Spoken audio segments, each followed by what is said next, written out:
Bonsoir, pas de grandes annonces ce matin lors du déplacement de Jean-Marc Ayrault sur le plateau de Saclay, mais pas moins de 4 ministres avec lui. Le chef du gouvernement a réaffirmé l'importance de ce projet qui vise à rapprocher entreprises innovantes et universités en les rassemblant sur un même site. Et lorsque l'on écoute le Premier ministre, on pourrait presque penser que l'avenir de la France repose en partie sur ce territoire partagé entre l'Essonne et les Yvelines. Maxime Lemaine.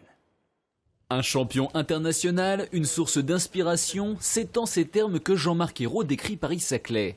En visite ce matin sur le plateau, il s'est montré très intéressé par l'écoquartier Camille Claudel de Palaiseau, composé de bâtiments basse consommation, d'un système de chauffage au bois et de recyclage des eaux pluviales. Le Premier ministre a rappelé en substance qu'il est important que le cluster ne se limite pas à un simple regroupement de centres de recherche, il faut également créer des lieux de vie. Parmi les grands noms du plateau de Saclay, EDF. L'entreprise installe son centre de recherche et développement à Palaiseau. Il accueillera à terme 1000 salariés et sera accompagné d'un pôle de formation. Attendu avec impatience par les entreprises, les salariés et les habitants du plateau, les transports. Jean-Marc Ayrault s'est voulu rassurant sur ce point. La desserte de Saclay par la ligne 18 a été confirmée. Les travaux du tronçon Massy-CEA seront engagés immédiatement après ceux de la ligne 15, pont de Sèvres-Noisy-Champs, qui est la plus avancée, pour une mise en service peu après 2020. Le tronçon Massy-CEA prendra la suite de la desserte par bus à haut niveau de service qui accompagnera les premières années de développement du plateau. Elle sera complétée de manière continue et progressive jusqu'en 2030 par la mise en service du prolongement jusqu'à Orly puis jusqu'à Versailles-Chantier. Le projet Paris-Saclay est actuellement géré par un établissement public au sein duquel l'État est seul pilote selon le Premier ministre.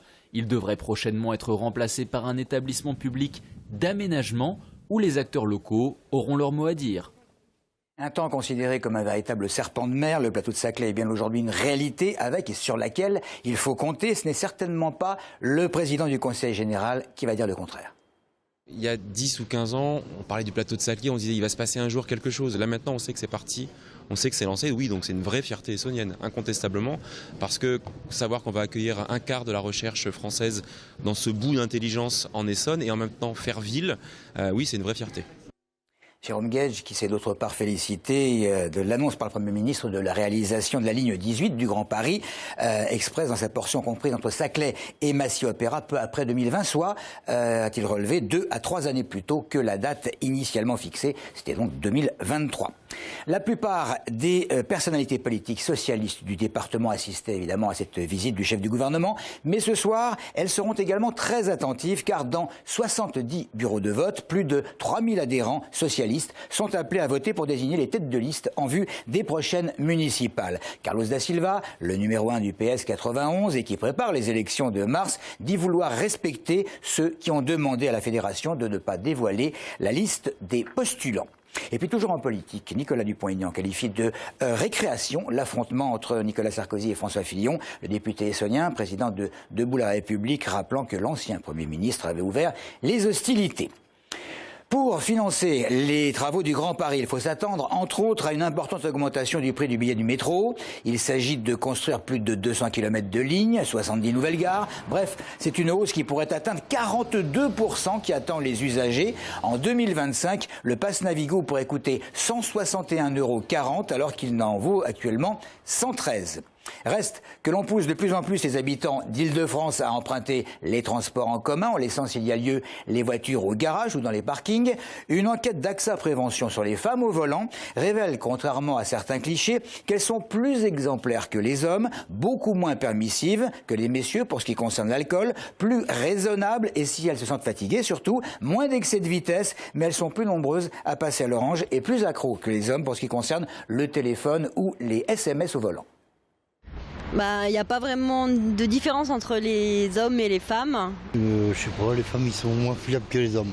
Je pense qu'aujourd'hui, les hommes comme les femmes se conduisent pas forcément très bien sur la route. Des bons, vous savez, les bons, les mauvais, il y en a dans les deux sens. Hein. Ça fait 1 an que j'ai le permis, donc je trouve que non, c'est pareil, que ce soit les hommes ou les femmes, c'est la même chose. Moi je conseille à toutes les femmes, ne conduisez pas. femme, elle change quand même. Hein. Elle commence à prendre le défaut de l'homme. Les femmes aussi conduisent mal. J'en ai vu qui téléphonaient en conduisant et c'est inadmissible. Enfin. Ils conduisent bien, mais bon, par moment, c'est plutôt des cafards sur la route. Je suis contre la discrimination qu'on fait par rapport à celle des femmes.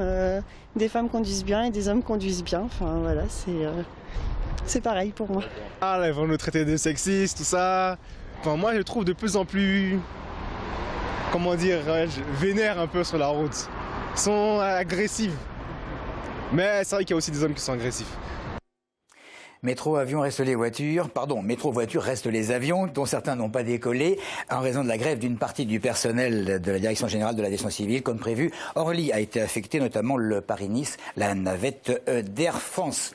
On passe à Mediapart contre Serge Dassault. C'est le 18 octobre prochain que le tribunal de grande instance de Paris rendra sa décision concernant le retrait ou non des fameux enregistrements mis en ligne de l'industriel qui a saisi la justice à ce sujet. Ça a dit notre confrère Le Point a retrouvé Younes Bounouara, un ancien collaborateur de la mairie. Celui-ci est en cavale depuis la mi-février après avoir tiré sur un boxeur qui l'avait menacé. En toile de fond, selon les détracteurs du sénateur et ancien maire de Corbeil, Younes aurait perçu une grosse somme devant être utilisée pour acheter des électeurs. Serge Dassault et son successeur Jean-Pierre Bechter ont toujours nié. Younes Bounouara a affirmé aux journalistes du Point depuis sa cachette qu'il n'a jamais acheté de vote, qu'il n'a jamais touché cette somme et qui qualifie les vidéos mises en ligne de véritables manipulations. Et puis on termine avec la disparition très inquiétante et de plus en plus de Daou Rebi, cet homme de 35 ans souffrant d'une légère déficience mentale qui avait quitté son domicile de Massy lundi matin pour prendre le bus à destination de Marcoussis. Il n'y est jamais arrivé. Il était vêtu d'un jean, blouson noir, basket et arborait casquette et lunettes. Pour tout renseignement sur cette disparition, veuillez contacter le commissariat de Massy au 01 69 53 45 50, 01 69 53 45 50. C'est tout pour les infos. Merci de nous avoir suivis.